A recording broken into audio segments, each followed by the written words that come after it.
மிதுனத்திலிருந்து கடகத்துக்கு குரு வந்து பெயர்ச்சியாகி போகிறார்.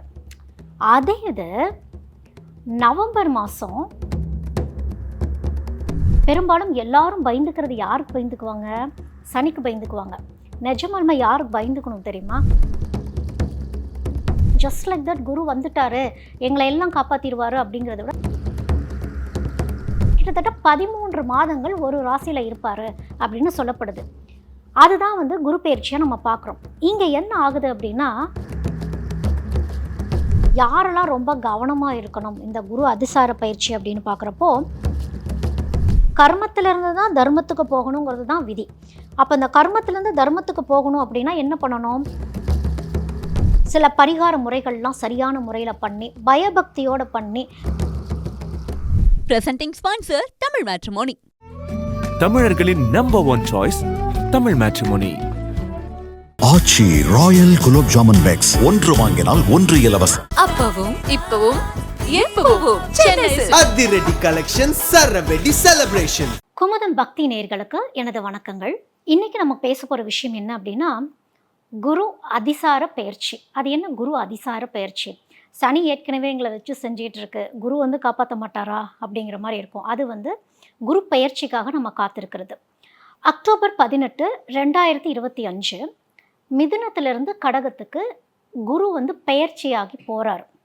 அதே இது நவம்பர் மாதம் திரும்பி கடகத்திலிருந்து மிதுனத்துக்கே போகிறார். அதுதான் அதிசார பயிற்சி, அதாவது ரிவர்ஸில் போகிறது அப்படின்னு சொல்கிறது. குருனா யார்? குரு வந்து அவர் தேவகுரு இல்லையா? அவரை வந்து பிரகஸ்பதி அப்படின்னு சொல்கிறது. தேவர்களுக்கெல்லாம் அவர் குரு. அப்போ குரு இருக்கிறப்ப என்னென்ன நல்ல விஷயங்கள் நம்ம வாழ்க்கையில் நடக்கும்? குரு வந்து பிள்ளை பேராகட்டும், திருமணம், செல்வம், செழிப்பு, அனைத்து நல்ல விஷயங்களுக்கும் குரு ரொம்ப மங்களமாக பார்க்கப்படக்கூடிய ஒரு கிரகம் இல்லையா? சனிக்கிட்டிருந்து தப்பிக்க ஒரே வழி குரு அப்படின்னு இருந்தாலும் பெரும்பாலும் எல்லாரும் பயந்துக்கிறது யாருக்கு பயந்துக்குவாங்க? சனிக்கு பயந்துக்குவாங்க. நிஜமாலுமே யாருக்கு பயந்துக்கணும் தெரியுமா? குருக்கு தான் பயந்துக்கணும். ஏன் அப்படின்னா, குரு ஞானக்காரகன். அதாவது தர்மமாக இருந்தால் மட்டுமே குரு உதவி பண்ணுவார். இல்லை அப்படின்னா தர்மம் தலை காக்கும். கிருஷ்ணர் எப்படி வந்து லேட்டாக வந்தாலும் பாண்டவர்களுக்கு வந்து தர்மப்படி எப்படி யுத்தம் பண்ணணுமோ அதை சொல்லி கொடுத்து வெற்றி அடைய வச்சார் இல்லையா? தர்மத்தின் பக்கமே கிருஷ்ணர் நிற்பார். தெய்வம் தர்மத்தின் பக்கமே நிற்கும் அப்படிங்கிறது தான் வந்து குருவோட கொள்கையே. அதனால ஜஸ்ட் லைக் தட் குரு வந்துட்டாரு, எங்களை எல்லாம் காப்பாற்றிடுவார் அப்படிங்கிறத விட நம்ம எந்த அளவுக்கு நியாய தர்மத்தோடு இருக்கிறோம் அப்படிங்கிறது தான் வந்து குரு நம்மளுக்கு சொல்லக்கூடிய விஷயமா இருக்கு. சரி, இந்த குரு அதிசார பயிற்சினா என்ன? இன்னும் கொஞ்சம் தெளிவாக சொல்லுங்கள், புரிகிற மாதிரி சொல்லுங்கள், எங்களுக்கு அது புரியல.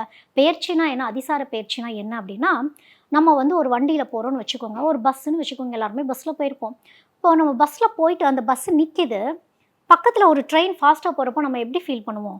பஸ்ஸு ரிவர்ஸில் போகிற மாதிரி ஃபீல் பண்ணுவோம். ஆனால் பஸ்ஸு அங்கேயே தான் நிற்கிது, பஸ்ஸு ரிவர்ஸில் போகலை. அந்த மாதிரி குரு என்ன ஆகுறாருன்னா, குரு ஜென்ரலாகவே ஒரு வருடம் ஒரு ஒரு ஒரு ஒரு ராசி கட்டத்தில் இருப்பார். மொத்த ராசி கட்டங்களையும் சுற்றி வரக்கு 12 வருடம் ஆகும் அப்படின்னு சொல்லுவாங்க. அதாவது கிட்டத்தட்ட 13 மாதங்கள் ஒரு ராசியில் இருப்பார் அப்படின்னு சொல்லப்படுது. அதுதான் வந்து குரு பயிற்சியாக நம்ம பார்க்குறோம். இங்கே என்ன ஆகுது அப்படின்னா, குரு மிதுனத்திலிருந்து கடகத்துக்கு போயிட்டு இதே மாதிரி நான் எப்படி உங்களுக்கு ரிவர்ஸ் சொன்னேன், அந்த மாதிரி இப்போ ரிவர்ஸ் போகிறார். இப்போ அப்படியே, அதாவது நம்மளுடைய பூமி சுழற்சி எப்படி காட்டுது அப்படின்னா, இது வந்து வானில் நடக்கக்கூடிய ஒரு அதிசயமாகவே பார்க்கப்படுது. அதாவது ஜென்ரலாக குரு பாட்டுக்கு முன்னோக்கி தான் போகணும். வக்ரம் அடைகிறார். வக்ரம்ங்கிறது ஒரு குடிகாரரை போல பிஹேவ் பண்ணுற மாதிரி ஒரு விஷயம். நிதானத்தை இழந்து அதாவது இந்த இடத்துல என்ன ஆகுறாருன்னா, குரு கொஞ்சம் லேட் பண்ண போகிறார். என்னென்ன செழிப்புகள்லாம் கொடுத்துட்டு இருந்தாரோ டக்குன்னு அப்படியே ஸ்டாப் ஆகுறாரு அந்த இடத்துல. அப்போ என்ன பண்ணுவார்? குரு ஏன் ஸ்டாப் ஆகுறாரு? குரு உங்களுக்கு கொஞ்ச நேரம் யோசிக்க வைப்பார். இப்போ நம்ம வந்து தெய்வ தரிசனங்களுக்கு போகிறோம், காத்திருந்து தரிசனம் பண்ணிட்டு வரோம் இல்லையா? கொஞ்சம் நேரம் நம்மளுக்கு அப்படியே டயர்ட் ஆகும், எப்படா கடவுளை பார்ப்போம், ஆனால் பார்த்துருவோம். அதே தான் வந்து இந்த ரிவர்ஸ் போயிட்டு ரெட்ரோகேட் அப்படின்னு சொல்லுவாங்க. குரு வந்து பின்னோக்கி போன மாதிரி தெரியும், திரும்பவும் அதே பழைய நிலைமைக்கு அவர் மறுபடியும் இந்த வருட கடைசியிலே திரும்பவும் வந்துடுவார். கொஞ்ச நாளைக்கு தற்காலிகமாக அந்த மாதிரி இருக்கக்கூடிய அந்த வானியல் சாஸ்திரப்படி அந்த வானத்தில் நடக்கக்கூடிய சில விஷயங்கள்னால அப்படி நம்மளுக்கு அந்த பூமியோட சுழற்சியால் அப்படி தெரியுது. அதாவது குரு வந்து கொஞ்சம் கிராஜுவலாக, அதாவது சாதாரணமாக எடுத்தோன்னு ஒரு பெரிய வளர்ச்சி அப்படிங்கிறதெல்லாம் குரு கொடுக்க மாட்டார். நிதானமாக தான் கொடுக்குவார். சனி வந்து லேட் பண்ணி புல் பேக் பண்ணி கொடுப்பாரு. ஆனால் குரு வந்து க்ரோத்தை கொடுப்பாரு. உங்களுக்கு கண்ணுக்கு நேராக தெரியும். ஆனால் உங்களுக்கு தெரியும் அந்த உழைப்பை போடணும், எனக்கு கண்ணு முன்னாடி ஒரு செல்வம் வரப்போகுதுங்கிறதெல்லாம் தெரியும் இல்லையா?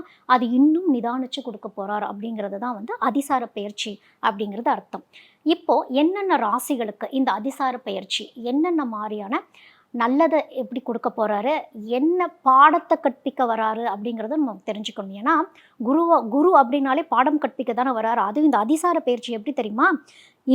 ஒரு கிளாஸில் இருந்து புதுசாக இன்னொரு கிளாஸுக்கு ஒரு வாத்தியார் போகிறப்ப அந்த வாத்தியார் எப்படி நம்மள்ட்ட பிஹேவ் பண்ண போகிறாருன்னே நம்மளுக்கு தெரியாது. அந்த மாதிரி தான் இப்போது இந்த அதிசார பயிற்சியும் நம்மளுக்கு உணர்த்த போகக்கூடிய விஷயமா இருக்கும். சரி, இந்த குரு அதிசார பயிற்சி யாருக்கெல்லாம் நல்லது பண்ண போகிறார் அப்படின்னா, கடகம், ரிஷபம், மீனம் இந்த 3 ராசிகளுக்குமே வந்து குரு அதிசார பயிற்சி நிச்சயமாக நல்ல விஷயங்கள் தான் கொடுக்கும். நான் சொன்ன சில விஷயங்கள் இருக்கு இல்லையா, கொஞ்சம் கவனமாக இருந்துக்கணும். அதில் கவனமாக இருந்துட்டிங்கன்னா உங்களுக்கு ஜாக்பாட்டே அடிக்கக்கூடிய ஒரு அமைப்பு அப்படிங்கிறது இருக்குது. யாரெல்லாம் ரொம்ப கவனமாக இருக்கணும் இந்த குரு அதிசார பயிற்சி அப்படின்னு பார்க்குறப்போ, மிதுனம், தனுசு, மகரம் கொஞ்சம் கவனமாக இருந்துக்கிறது நல்லது இந்த அதிசார பயிற்சியில். ஏன்னா குரு கொஞ்சம் பின்தங்கி இருக்கிறதுனால எங்கேயாவது ஒரு இடத்துல அவமானங்கள் சந்திக்கக்கூடிய ஒரு தருணத்தை அப்படிங்கிறது உருவாகிவிடும். குரு உருவாக்க மாட்டார். குரு பின்தங்கி இருக்கிறதுனால அப்படி அமையக்கூடிய ஒரு தருணம் இருக்கிறதுனால கவனம், மிக கவனம் அப்படின்னே நான் இந்த 3 ராசிகளுக்கும் சொல்லுவேன்.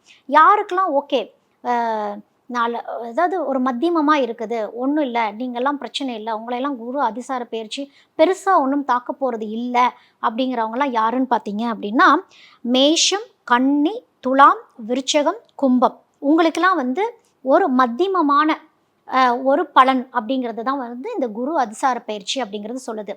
பொதுவாகவே குரு அப்படிங்கிறவர் எதுக்கு வரார் அப்படின்னாலே, நம்ம செஞ்ச தவறுகளிலிருந்து சுட்டி காட்டி அதை சரி செய்யறதுக்கு தான்.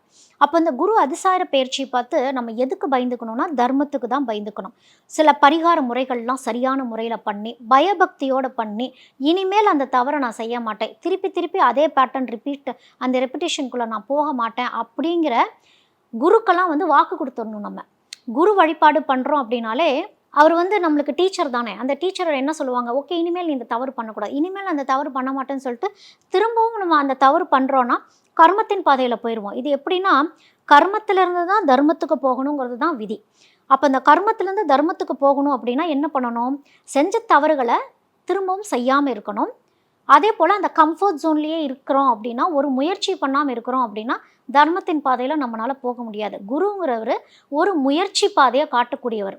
என்னங்கிறது ஒரு ரிஸ்க் எடுத்து பார்க்குறதுல தப்பில்லை. ஆனால் ரொம்ப நிதானமாக அந்த ஞானத்தோட நம்ம அந்த தெய்வத்தை நம்பி, இந்த யூனிவர்ஸ் அப்படிங்கிற ஒரு விஷயத்தை நம்பி நம்ம செய்கிறப்போ குரு காட்டுற வழி அப்படிங்கிறது சிறந்த வழியாக இருக்கும். எல்லாருடைய ஜாதகத்திலையுமே வந்து குரு நல்லா இருக்கிறதுங்கிறது ரொம்ப நல்லது. சனிக்கு பயந்துக்கிறத விட குருக்கு தான் பயந்துக்கணும். ஏன்னா சனியாவது தண்டனைகள் கொடுத்துக்கிட்டே இருந்து திரும்ப சரி பண்ணுங்கிற மாதிரி இருக்கும். ஆனால் குரு ஒருத்தங்களுக்கு கெட்டுருச்சு அப்படின்னா மீள்றதுங்கிறது அவ்வளோ சாதாரண விஷயம் இல்லை. அப்போது இந்த குரு தட்சணை அப்படிங்கிற ஒரு விஷயம்லாம் இருக்குது இல்லையா, குரு தட்சணைலாம் செழிப்பானா குருக்கு வந்து கொடுத்து வழிபாடு பண்ணிட்டு வர்றது. அந்த குரு தட்சணையில் பேரம் பேசுகிறதோ, அந்த குரு தட்சணையில் வந்து இது பண்ணினா போதுமா அப்படிங்கிற மாதிரி அந்த வாக்குவாதங்கள் இருக்கிறதோ, சந்தேகமோ, குருனாலே சந்தேகமே படவே கூடாது. குருவை நம்ம சந்தேகப்பட்டுட்டோம் அப்படின்னாலே ஏதோ ஒரு வகையில் நம்மளுக்கு குரு தோஷமோ குரு பலம் கம்மியாக இருக்குங்கிறது அர்த்தம். அது குரு தோஷமாகவே பார்க்கப்படுது. அதாவது குருமார்களுடைய வழிப்படி போங்கன்னு சொல்கிறது இல்லை, குருமார்கள் சொல்கிறத கேட்டு அந்த பாதையை நம்ம பின்பற்றணும் அப்படின்னாலே குருவோடைய அருள் செழிப்பாகவே நமக்கு இருக்கும் அப்படின்னு சொல்லி நான் முடிச்சுக்கிறேன். தமிழர்களின் நம்பர் 1 சாய்ஸ் தமிழ் மேட்ரிமோனி. ஆச்சி ராயல் குலோப் ஜாமுன் பேக்ஸ், 1 வாங்கினால் 1 இலவசம். அப்பவும் இப்பவும் எப்பவும் சென்னை அதிரடி கலெக்ஷன், சரவெடி செலிப்ரேஷன்.